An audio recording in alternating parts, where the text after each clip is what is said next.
broke you guys up from your caregivers and or family members or whatever is just to kind of give you guys an idea of the different types of models of attendant care. You heard a lot about what Edwin did before lunch, or does before we had lunch. I'm going to kind of go into a little bit of how I manage my attendant care and what kind of paperwork that I use. I brought some. I'll pass out to everybody just to kind of give you an idea. Then we're going to talk a little bit about the traditional model, what I call the traditional model, but self-direct through a traditional model. And then Edwin will finish talking to you guys on, probably go into a little bit more in depth of consumer-directed care. And we're gonna go as far as talking about the hiring, the scheduling, paperwork, all of those types of things. Because the most important thing is that your needs are being taken care of, and that you are managing those people that are coming into your home, and the people that are coordinating your services if you go through an agency, or if it's family members, or if it's your neighbor that comes and helps you. Just because someone is paid doesn't mean that that's an attendant. People that are non-paid, families and family, friends, neighbors, whoever, that's considered providing attendant care to you. And there needs to be a little bit more of not manager type thing, but you scheduling that. Hey, neighbor, can you help me go to the grocery store one day? Or if you're going to go by this place, could you pick me something up? So you're still kind of managing your needs through that. So I've been on the Independent Care Waiver Program 16 years, and I've only been through 2 agencies. The first agency I was with was for a long time, 10 years, and then I've been with this last agency for several years. One of the tricky things about agencies is that I've learned in working with them is that they are very traditional. It sounds like the majority of you that have attendant care have an attendant care agency, right? And they send people out to you, right? Do you have a say-so in that? I do. Good. Those are the things that you need to make sure and continue with. Traditionally, they would send someone out to a person's home, have no idea what was going on in the home until they got in there. And then it was like, well, you don't know what type of care I need. What do I do? How do we handle that? Then if someone called in sick, the caregiver calls the agency. The agency calls you and says, we don't have anybody to send to you. Those are the types of things that are going on. They do all the hiring. They do all the training. They do all of the paperwork type stuff, traditionally. Don't mean to interrupt. I know in my case, I have an input in who Good. they send Right. and who they don't send. Right. And like I said, I got 2 with me now, and one been with me 6 years. Uh-huh. The other one will be with me a year this coming week. Good. Hang on, Carl. I'll get to you in a second. And that's great, because the traditional old way was that they did it all for you. The way that I learned working with agencies to do it was, it's a traditional model, but it's with self-direction. And it sounds kind of like you guys are in that mode, which is great, because you are saying who comes into your home. You're telling them, okay, I like this person, I don't like this person, I don't want this person. Unfortunately, they've all been great. No. I got more good than I have bad. And that comes with that comes with the territory. We have some really great people that come into our homes that provide the best care that we hate to see go. Then we have people that come in and we're like, okay, we can't wait to see you go. That's right. So, that's just, and they feel the same way coming into us. They're like, I don't want to go back out to that house again. Or they want to stay there forever. It's just, it really depends on how you connect with the person. That's what I was saying this morning, that trust is a very big thing. It really and truly is. It's the most important thing because you're trusting that person with your life. Wow. Yes. Edwin's saying with Octavius has a visual impairment. So that trust for him is much more important because. Even before that, it was. Oh, yeah, yeah. That was privilege. Yeah, oh, definitely. Okay, Carl? Well, like that and maybe female see I had two girls come in. I had two girls come in. I had one girl come in and leave for a little bit. She came in at 10. She bought a little bit fuck. Why did? I like about with quick. I let go. And let it wait. Then she did it again. And I called send my body, send my cake with. I call my cake with after what time for left. Then she said she for left at 4 o'clock. But she leave that time. She left at 2 o'clock. And she got better up then she get better. She had good breath. She fired back there on the spot. Did everybody understand that? What Carl was saying was he had an attendant that came in and was supposed to be there till 4 o'clock, but she left at 2 o'clock. And so he took an initiative to call the agency and say, look, she left at 2, not at 4. So there was a repercussion for that attendant. She got in trouble and she got fired. And, but that's good though. That's what you want to do. It's basically the same thing Carl just said. About a year ago, I had a girl that I was dealing with just on the weekend, and during the week she kind of filled in when needed. She started coming in and telling me different things about what her supervisor was saying and this and that. Really didn't believe it, but I went with it. So at one point she came in and said this. I got kind of curious, so I called a meeting with the supervisor and then her people. And I come to find out, none of the things she was saying was true. Wow. So maybe about a couple of days later, I had her put out, because I tried my best not to have anybody to walk in my house that I can't trust. Yeah. But I still have some of that, but I also know what they're doing. And that's good. Because the thing that you need to understand with an agency that I've learned is they appreciate the fact that you want to take control of your attendant care. It's less work for them. You know?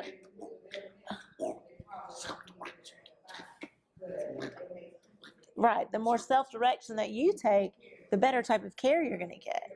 And so I'm just going to kind of go through, because like I said, with traditional model, they do the hiring, they do the scheduling, and then they're pretty much managing your quote unquote case. With the traditional model, but using self-direction, which kind of sounds like what we all do in a way, you can hire your own people, you can interview your own people, you can look for your own people in Craigslist and newspapers. You can make your own schedule up. When do you want to get out of bed? Not your attendant's going to be there from 8 to 2 and that's it. But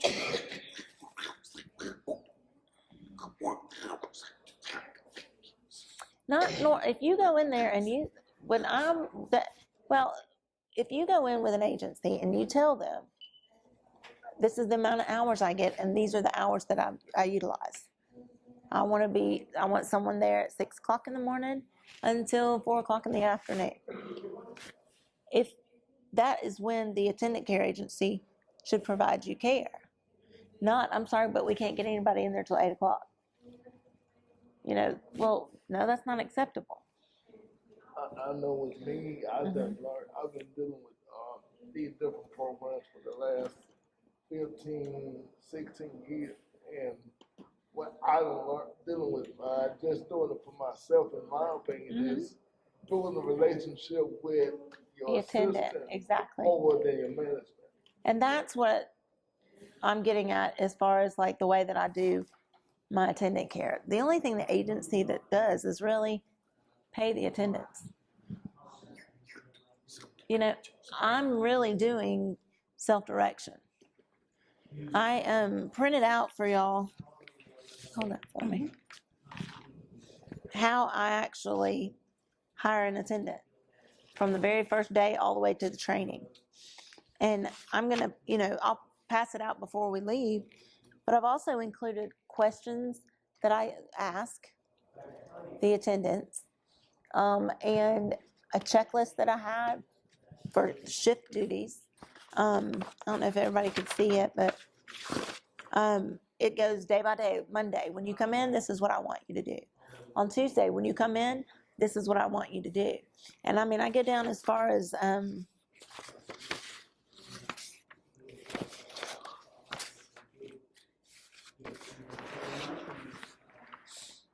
have a chart that they have to check off when they've completed the task.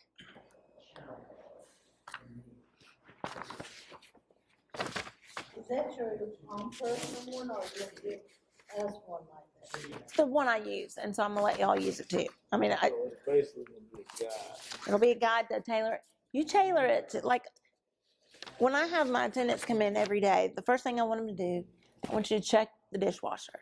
Does it need to, are there dishes in the sink? Does it need to be empty? Does it need to be filled?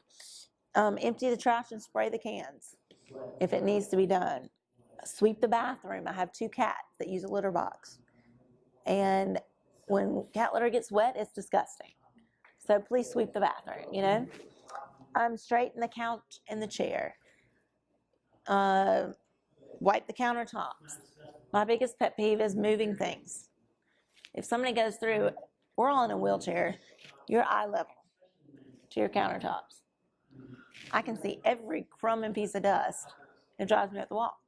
So I'm so specific that I'm like, please wipe the counters, move the stuff out of the way, wipe behind the counters, wipe behind the appliances. That's what I was saying. If you get somebody that you can trust and build a relationship with, you don't really have to worry about all that. Because if they mean anything, if you mean anything to them, and if you vice versa, they're going to do what needs to be done. And that, well, the yes and no. You always have to have expectations. Yeah, I agree with that. You have to let the attendant know, this is what I would like for you to do when you come in. And not that they aren't going to do it anyway, because 9 times out of 10 they will. But it's always good to set that standard in the beginning to where it becomes second nature. Yeah. And they just come in and do it. Checking the wash machine, cleaning the toilets and tubs, being so specific about the way you want your house cleaned so that they know what they have to do when they come in.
I'm just going to go give you an overview of the way that I manage my attendant care. Let me get through it, and then we'll have questions afterwards. And you may or may not want to do it that way. You don't have to do it that way. You can pick and choose parts of it that you like or you don't like. It's how you want to manage your attendant care. I do know that the more you're involved, the more you're able to manage it, Less stress there too. the less stressful it is for you, but it's very successful. My case manager said I only am allowed 56 hours a week, and that's 4 hours in the morning, 4 hours at night. But what if those from 11 to 6, that if I get wet, well, we all have catheters and stuff like that, but if I get wet, then I have to sit wet until 6 o'clock. And I mean, my skin is broke down real bad. Val, thank God, Val, she's everything. She's a CNA license. She's a med tech license. I mean, she got, when I was in the hospital for those 9 days, out of the 9 days I was in the hospital, I didn't have but 2 baths, and she gave me both of them.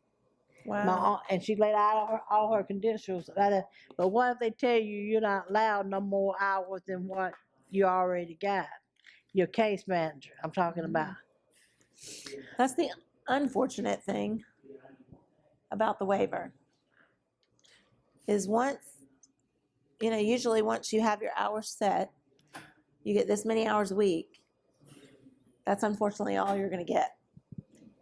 So luckily you've been able to work with your attendants that you currently have to try to figure out something. But this is where like community support would come in.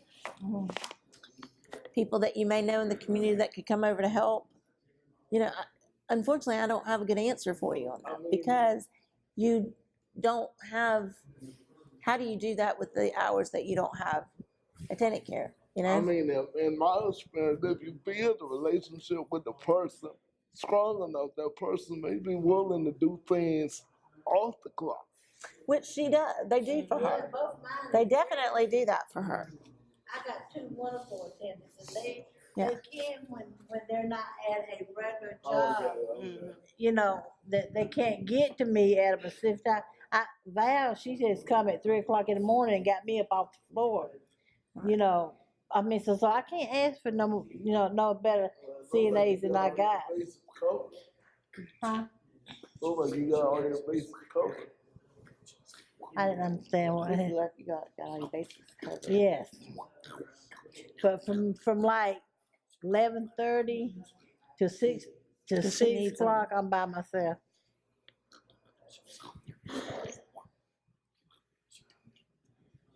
Edwin's asking, is there a way that, like, say one day you only use 3 of your 4 hours? Would they be able to use that hour at a time in the times that you don't have attendant care? I hadn't thought about that, but that's a good thing. I could ask Miss Margaret on my next visit with her. I was, the majority of the time, they do prepare, me lunch and a snack in the afternoon because I am a diabetic. And all I have to do is just warm my plate up and just go to the table or go to my computer desk and sit there and eat. And I don't have a problem with that. My main problem is getting to the restroom, because I can't stand hardly no more. I don't walk at all. Even in this past year, I've lost 60% strength in my hands. And the doctor told me that I was going to have to get some feeding utility. And I said, well, I got some friends I can call about that can put me in contact where I can get the spoon and fork and stuff like you use and stuff like that, But that's the main problem for me is during those 5 hours I'm by myself, trying to transfer, get my clothes up and down, and get back in the chair without hitting the floor first, and then having to call METs. Because Ms. Marva told me if you call METs more than, I think she said 4 times a month, that you would be taken off the program. So that's why I've called Val a lot of times, and I've even called Freedom, and but Freedom works in the daytime and comes works for me at night. But she normally works at night, and then she got all day that if I need her, she'll come. But she's working for another girl right now on the morning shift. But that's my main problem right now, because I don't like to be wet all day. Well, that's what she's saying. If she uses it too much, that they I don't. didn't know they do that. I thought they did all the time. I didn't know if you use them so much that I didn't know that. Okay. Okay, so I think one thing that you need to think about is that when you're looking for an attendant, that I don't know how many of you know right away if someone's going to work or not. You know, trying to figure out what their interests are, what your interests are. Are they similar? When you're interviewing, how many of y'all interview the attendants that come out? Okay, Norma, give me an idea of how you do that. What I do, Hey, let me let Norma talk. I sit them down. What my company gets the people together, and then they send out how many I can handle a day, and I handle up to 3 different interviews a day. And I ask them if they have children, and I can't let them bring the children into work with them because my case manager told me if I did, that they would start taking advantage of that and bring them with them. So, I, see what they can work. If it's okay, if I get an appointment late, like a doctor's appointment, can they stay over if I need them to? And I let the attendant decide for themselves if they can do it, if they can stay over. But I do have to make sure they're gone at 3 o'clock, or if I use my emergency hours are from 8 to 2, and if they come in early, I have to make sure they're going to 2. That's my responsibility that I have to do. Okay. Do you get to interview your attendants before they come into your home? No, I don't. No, I don't. No, I don't. David, do you get to interview? Yes, Can you give me an experience of how you do that? when I first got on the program, at the agency, um, my mother called the agency and asked if they could come in to interview the attendants before they started, before they began assisting me. Okay, good. So, Do yeah, you do that on your own or with your mom? my mother and I, we both do it. Okay. And what kind of questions do you ask? Cause it was 4 years ago, so So it's been a while. yeah, I can't remember. The But do question. you get to schedule your own, make it your schedule? Yeah, well, I have 9 hours a day, and it's a split a split shift, so I get 5 hours in the morning and 4 in the evening. So, well, I can rearrange the scheduling way I want to. Um, if I want to do something extra, I can schedule it within my hours I have. That's good. That's good. Anybody else do their own interviewing? don't know what you call it interview or not, but I do sit down there.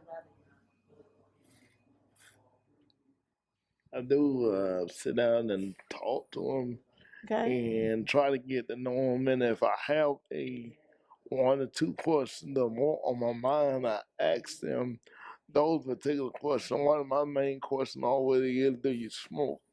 I had one lie to me and said she didn't, but that was another story within itself. But I ain't gonna say what I do at the interview, but I do try to take my time to get to know the person to see will we have a hard time getting on the same page or things like that. And over the last 15 years, I done hit more than I done missed. Right. And that's the good Lord working with me. But I don't hit more than I done missed. Mm-hmm. And you're going to. You're definitely going to. Well, when I say hit, I don't got more good ones than I have bad ones. So Yeah, I mean, and you will by managing it yourself, interviewing, sitting down with them, talking with them, letting them know what you want. yeah. You know, when the agency sends somebody out to your house, I can remember being in college before I got the waiver, and I was in the dorm rooms, and people would come into my dorm room to help get me up in the mornings, and had no clue how to do a catheter. Barely knew how to transfer. And I'm sitting there in bed having to get up and get ready and get to school by 8 o'clock. And they don't even know how to get me out of the bed. You know, and you're just sitting there like, really? Why would the agency send somebody out here that didn't know how to provide care for me? I've also learned that agencies don't really know the person as well as you would think. No, they don't. They really don't. Because I know I dealt with one several years ago, and I had the aide there with me at the time because we really weren't that close, but she was good at what she did. And they called her to my house, and they wanted her to go see somebody else, and she was like, well, if I go do this, who's going to help him get back in the bed? And they was like, he actually get out the bed. They actually thought that 8 hours a day I stayed in the bed. And, you know, that's just... So, and they did not know they provide food for me and none of that. They didn't know they did none of that. So agencies, when they get your business, they don't really know what's going on. They really don't. They And don't. I mean, you know, it's not... They have to provide a service. It's their job. You know, there's so many different things to factor in. Does it make it right that they don't know their clients? Kind of do and they kind of don't. Exactly. Because to them, the bottom line is getting that signed on paper to get the money that they're going to get. Can I ask a question in terms of care?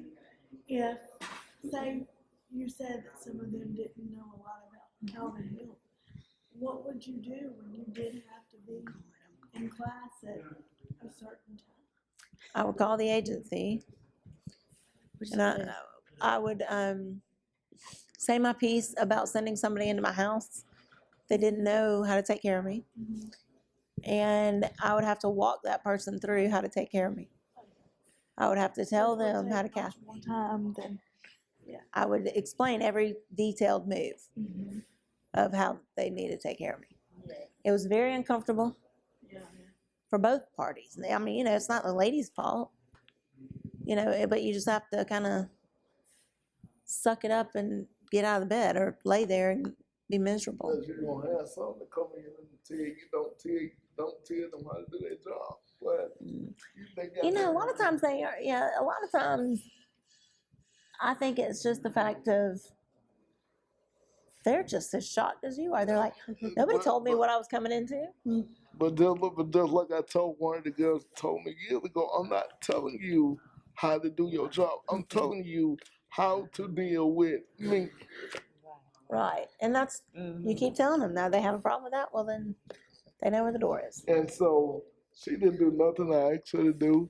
So I got her to go out and get me something to eat. And when she brought me something to eat back, I told her she could leave. So on Monday morning, I called her supervisor. If she come back, she will not touch me. Right. So they did send her back, but she did not touch me. Only thing she did was emptied my urinals, and gave me some water. I Oh, did wow. not let her touch me, and I did not let her give me food. I don't Because blame if I you. don't trust you, That's right. I don't want you nowhere near my food Yep. at all. So you're going to have good people and bad people. Oh, yeah. But it all depends on how you deal with both. I can be nice and nasty at the same time. Mhm. Okay, so let me get through this and then we'll talk a little bit more. What I start out with is an ad in the paper. And then clearly state what I want, what hours. I usually do a salary base on either experience or, something I've negotiated with the agency of what will you pay an individual coming in. When the calls start coming in, I kind of conduct a phone interview. I know right away if the first words out of their mouth is what's the pay, I just hang the phone up. Just hang it up. I understand that's a very important part of the job. But that's not the first question you ask. At least say, what is the responsibility of this job? Or how are you? Or what's going on? At least act like you care about what you're going to be doing. So once the phone interview is done and I like the person, I'll set up a face-to-face interview. And since I work at DC, I usually do my interviews here instead of in my home. And then I go over everything. I have a list of questions that I ask them. Do you have any certifications? Do you have any experience? What type of disabilities have you worked with? Bathing, grooming, dressing experience. Do they have to have all of these things? No, but it's always good to know if they've been through some kind of something. Like Edwin said earlier, sometimes your best people are going to have no experience whatsoever. I know based on what you were saying about the interview, one thing I don't learn to help me, most of the women that are in my family, I'm in this line of work. Yes. So I kind of know, well, now that I'm older, I know what to expect, but I also know being in that field and them being in that field, because every woman in my family seems like they don't work in this field. Right. So I know what to look for. Right. Even they don't like dealing with me. So I know kind of what to look for, and that have helped me over the last 15, 16 years, whatever it's been. But that do help. It helps when you know what to look for and what to expect. Yep. And then once the initial face-to-face interview, hang on, Carl, I'll get to you in a second.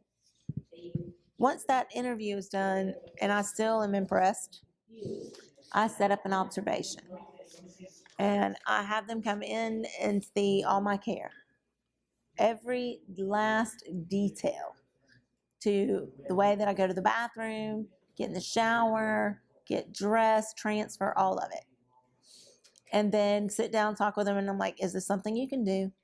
Is it something you can't? As I said earlier, I always tell them I don't take offense. I'd rather know now. I don't want to get you in here and then you don't like it. So they don't get paid for that first interview. Observation. If they're interested and I'm still interested, then I set up 2 days of training. And usually either my mom will come down and train or whoever is working my day shift will train. And then, have you ever had one come in and pretend to be something, and then once they get in there, they ain't really what they pretend to be? sometimes, yeah. Yeah, I've dealt with that too. So, once you get them in and they've trained, can you hold that for a second? But the good thing is, she actually was on, she like, well, that was just to get my foot in the door. Okay, well, you can turn around and leave now. Like I said, once they get in there, you want to come up with the duties. And I don't know if everybody can see this, but all I've basically done is the shift duties that I read out earlier of what I expect each day, what they need to come in and do, so that, you know what, I can train you on it 1 or 2 times, but then afterwards, I don't want to have to constantly say to somebody, can you do this? Will you go do this? By the way, hey, can you get this done? They don't want to be micromanaged. You know, they want to know what is expected, and by reading this, they know. Then what I have them do is, once these things are done, I have a checklist that they check it off. And then I can go back later To see to see if it's gotten done or not. And if it hasn't, then I can go to them and say, hey, when you get a second, do you mind going over that? Oh, yeah. Have you ever had somebody check it off and it wasn't done? And it wasn't done? No, not really. Okay. But I mean, have I had somebody just not do it? Oh yeah. Okay. You know, Okay. they just bypass it, like I don't feel like doing it today, Oh, okay. kind of thing. You know, but it's not that I'm sitting there checking behind somebody. At your house or something? But what I want people to understand is that, you know, your attendants that come in, they're not these, you're not a slave driver. You're not telling them, do this, do this, do this. They're there to perform a job for you, to help you and assist you with things you cannot do. You have to be respectful of them. You have to respect that they are people. They may have a bad day. Things may be going on in their lives, and you have to be receptive to that. You may have to change the way you do something the day they come in upset. Don't worry about it. You know, don't worry about doing laundry. I see you're upset. We can start doing that tomorrow. You just have to, just as the attendant needs to be that way with you, you know, you guys have to build that relationship where you know that sometimes the laundry can wait. It doesn't have to be done. It can, or that you know you've got to go to the restroom. You know you got to eat. You know that you got to get in bed. You know, there's things that really, really have to be done. But if your attendant's having a bad day, sometimes it's good to just be like, okay, what's going on? What's happening? Is there anything that needs to be done or that I can do? And 9 times out of 10, they're going to whip through the stuff anyway, even if they're having a bad day, because it's getting their mind off of whatever's going on. But you just have to be receptive to what's going on. And I've made copies of all of this for you guys to look at and take with you. But that's kind of how I've set it up. Does it always work? No, I think we've all been receiving attendant care long enough to know that you are going to have good people in your lives, and you're going to have people in your lives that you're like, You don't want to see no more. oh my goodness. We all know that. It's just what happens. And I got some I don't want to see again. But we always want to be respectful of people. And you want, you know, to do unto others as you would have them do unto you. If you want to be known as, oh gosh, don't go to that person's house. Be a tyrant. You know, you won't get people in your house to take care of you. You just won't. If you are kind to people and you respect them and let them know, I expect this of you, I want this done, they're going to in turn respect you and give you quality care as well. Edwin, I know he kind of told a story earlier, but I think he could go, you know, if a little more detail of anything you want to go into that to talk to him about. But I'm sorry, Carl. I don't want to cut you off again. I know I did. Go ahead. Well, I want to know with people. Huh?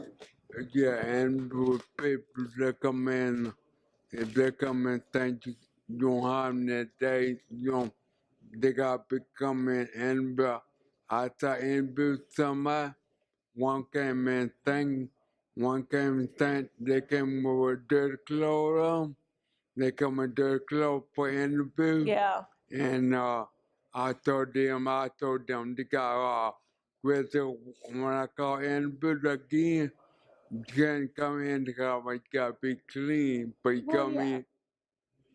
Yeah. Well, I mean, you want somebody in your house that Yeah, make sure Ain't gonna leave no evidence behind. exactly you do. I mean, I've just always lived by the golden rule, I guess. But I look at it now. I look at it now.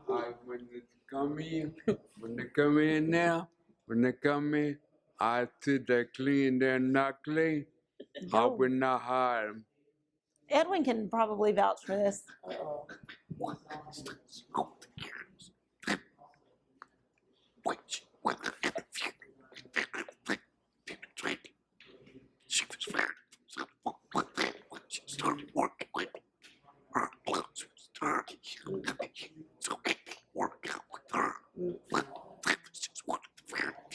Yeah.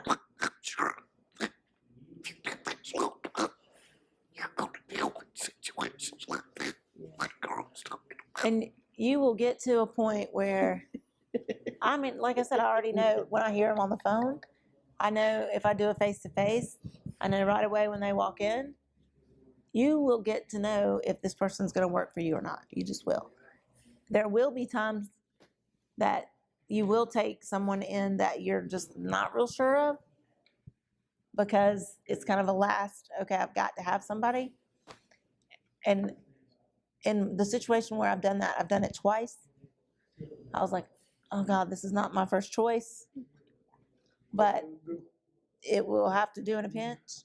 And she was with me for 9 years. And she was one of the best attendants I ever had. And she would have never left had she not hurt her knee.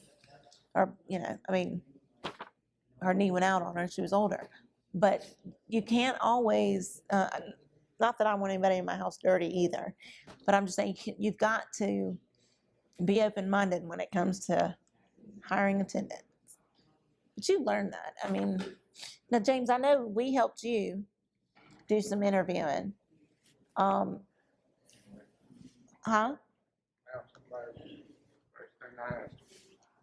They know how to wear gloves.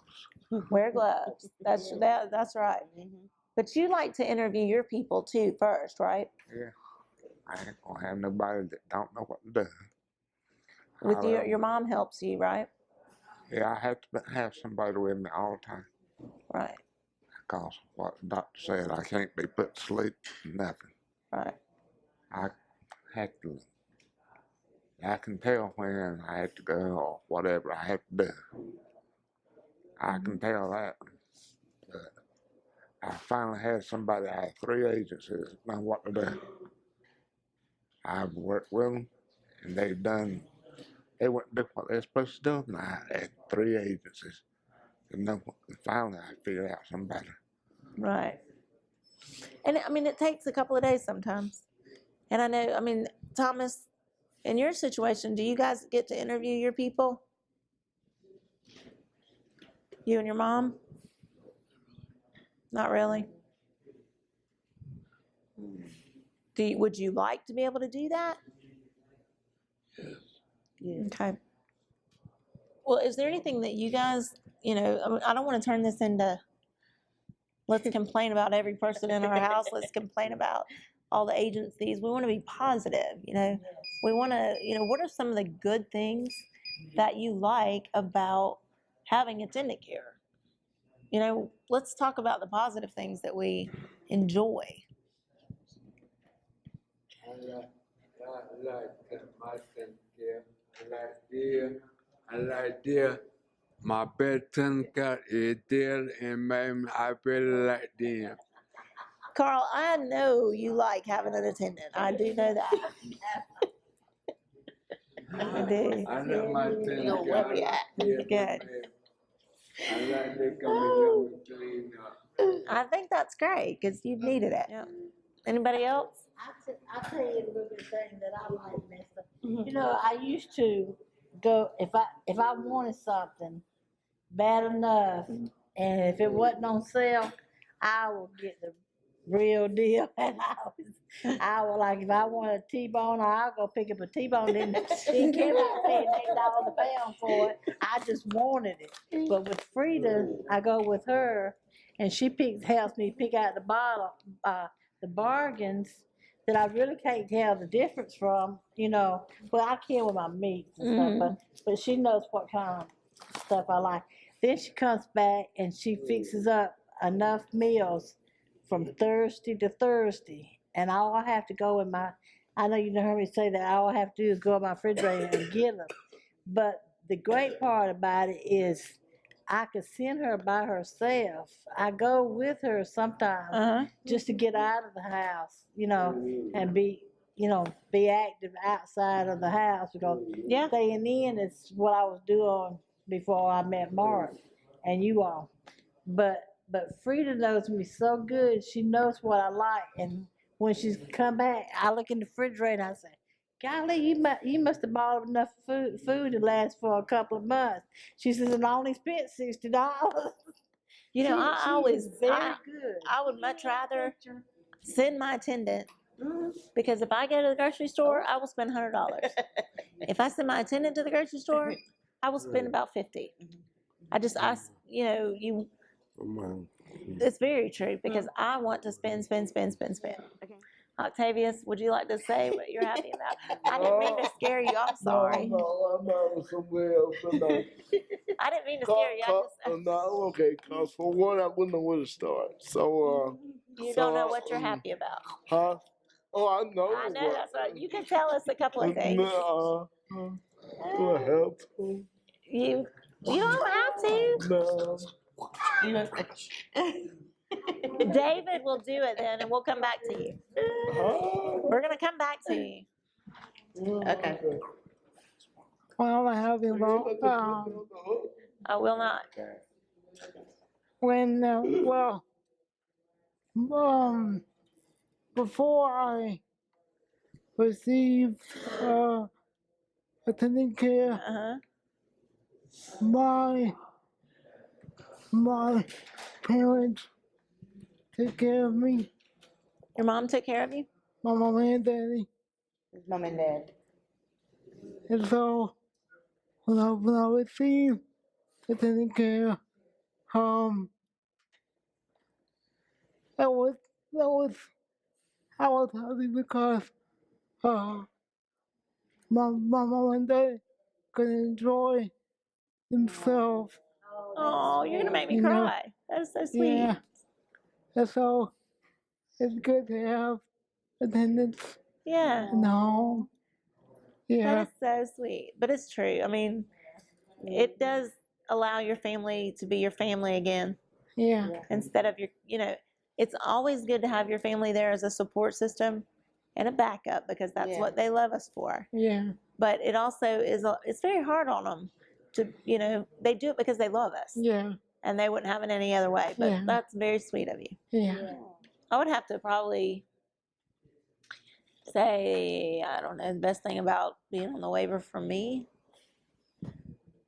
was just the independence of being able to manage a schedule the way I wanted it managed.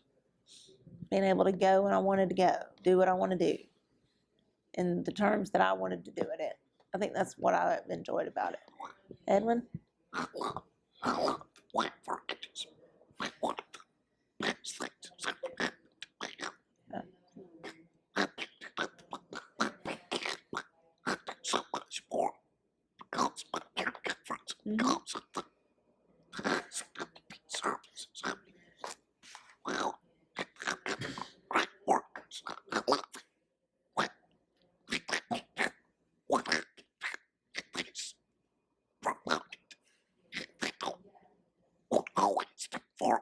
Yep.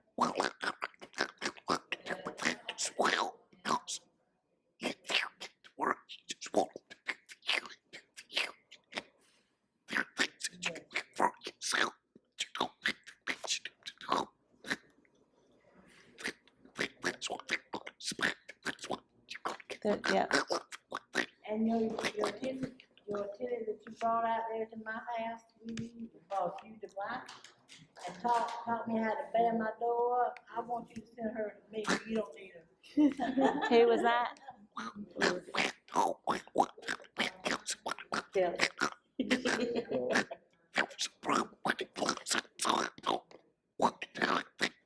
Keep it in.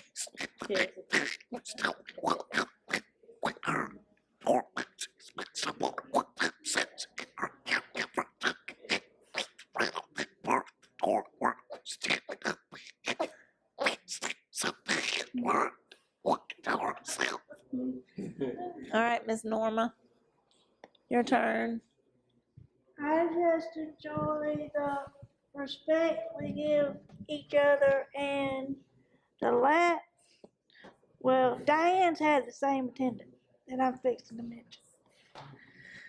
Since Tasha left, before Tasha left, we had one disagreement, and I finally sat her down in my room and I said, "This is how it needs to go." And she respected me for that because she understood my situation. I understood her situation. Right. So, therefore, that's the reason I like attendants when they come in and if I first notice they're gonna respect me, of course I'm gonna respect them back. But if sometimes it may take me, I have to hire them, and it may take me a while to see if they're gonna do their job. No, not all the time. If I go in the room to lay down, they're not gonna they're gonna stop doing their job. I've had too many attendants like that. Right. And Miss Peoples, I know you don't have a waiver, but what do you love about living by yourself? Huh? I said, I love everything, privacy and everything. You love everything? Yes. Yeah. That's good.